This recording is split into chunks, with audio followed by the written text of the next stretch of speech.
It's that time of the year, the best time of the year.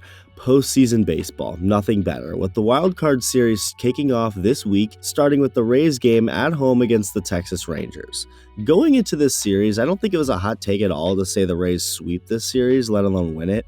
Both teams have dealt with injuries, but the Rangers are way more streaky of a team. They didn't end their regular season off on the highest of notes, considering they had the advantage of winning the division, yet blew it and let Houston take it anyway. Now having to go down to St. Pete and play a 3-game wildcard series against a great Rays team, rather than heading home and getting extra rest with the first round bye. The Rays were a great team all year. Yes, they had their moments, but they won 99 games for a reason, and they were the clear favorites. Despite being the clear favorites, they most definitely did not look like they were the team expected to win in Game 1, playing terrible defense, committing 4 errors while getting shut out on offense, losing the game 4-0. When watching this game, there's something I noticed beyond the bad defense and lack of any offense from the Rays, which was the lack of filled seats. Now, after I say that, I realize there may be 2 types of people watching this who just heard me say that. There are you who are shocked and don't understand why there would be any empty seats, and then there are you who don't quite understand what's out of the ordinary, with the Rays having a lot of empty seats.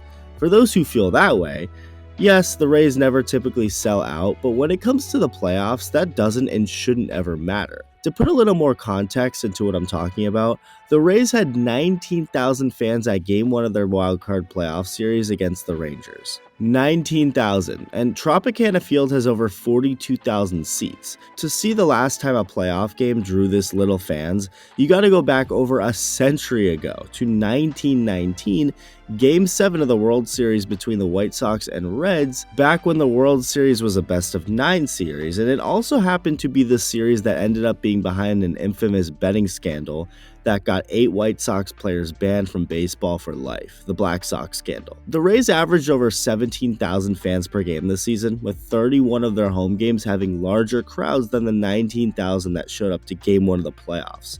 Now, I get it. It was a Tuesday at 3 p.m., so obviously not naturally the easiest time for people to go to games, but that still doesn't really matter to me. I'm gonna go on a limb and say I believe that every single other fan base in baseball would have packed the place if their team was in the same situation. As a matter of fact, the Twins over in Minnesota had their game played at around 3:40 p.m. Central Time, so almost the exact same start time the Rays had, but in their time zone, and almost doubled the amount of fans that went to the Rays game, with over 38,000 fans packing the place. There's no sugarcoating any of this. It's terrible. It's absolutely terrible and embarrassing. The Rays won almost 100 games, are in the playoffs, and they were only able to muster up the kind of crowd you'd see on a weekday in May, not one you'd expect to see in a freaking playoff game. It's very clear that no matter how good the Rays are, they're not going to have good attendance. It's just not going to happen. They have been one of the most successful teams in baseball since 2008, yet haven't drawn well in these last 15 years, even in playoff games. Moist Critical, aka Penguin Zero, aka Charlie, a YouTuber, for those who aren't aware, but I'm sure at least some of you know who he is, considering he has almost 14 million subscribers. Well, he even chimed in on it today. Nobody showed up to the Rays game today? Let me show you why they don't go. I can give you the exact reason why. It's because Tropicana Field is legitimately a horrible fucking stadium, and it's in the worst possible location. I've been to the Trop a couple of times, and I've hated it every time, and it's also in the legitimately worst possible place it could be. So of course no one goes to the Rays games. This is ranking them, and it's the worst. The Rays have been a good team for a long time, but no one watches. No one goes to the games. It's terrible. Terrible stadium, terrible location, and they refuse to change it. That is pretty cool. Let's compare number 1 to Tampa Bay Rays. Man, it's neck and neck on which one you'd want to go to. Like, the whole building is just confusingly stupid. It's just a trash place in a trash location. So yeah, no one's watching. Not surprised. No one's attending. Not surprised. Been that way for a long time. Well, good thing the team is getting a new ballpark. Oh, yeah, about that. They might be getting a nice shiny new toy to play in, but the biggest issue is going to stay the same, because the Rays aren't moving to Tampa or somewhere else nearby. that would be way easier and convenient for fans to go to. No. They're literally building the new stadium right near the area where Tropicana Field is. Tampa Bay Rays announced new stadium opening in 2028.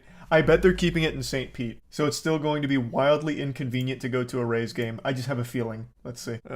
With the city of St. Petersburg and Pinellas County paying for the rest. All right, 30,000 seats. Enjoy your 3,000 people that will attend. Christ. Oh, it's even being built near the Tropicana Field. That is one of the biggest problems, is that no one wants to go to the Tropicana, mainly because it sucks, but also the location. And you're still going to build it right next to it. How dumb? How dumb can you be? Okay, what a waste. What a waste. Cool, though. Anything's better than the Trop, but man, they did not learn. Just beyond stupid. What makes this team and city think that staying in the same exact location will help fill the stands? A new ballpark means nothing if it's still inconvenient to get to. They should have figured out a brand new spot in Tampa or somewhere way more convenient and accessible to get to. So especially now that the Rays can't even pack the stands for a playoff game, I just don't understand how this is the right move moving forward. No disrespect to the Rays players, coaches, or anyone with the organization, but it's stuff like this that honestly makes me root for the Rangers to win, because I'm not necessarily jumping up and down rooting for as many playoff games at Tropicana Field as possible. I'd much rather see a rowdy Globe Life Field in Texas. Let me know what you think. Thank you for watching, and I'll see you in the next video.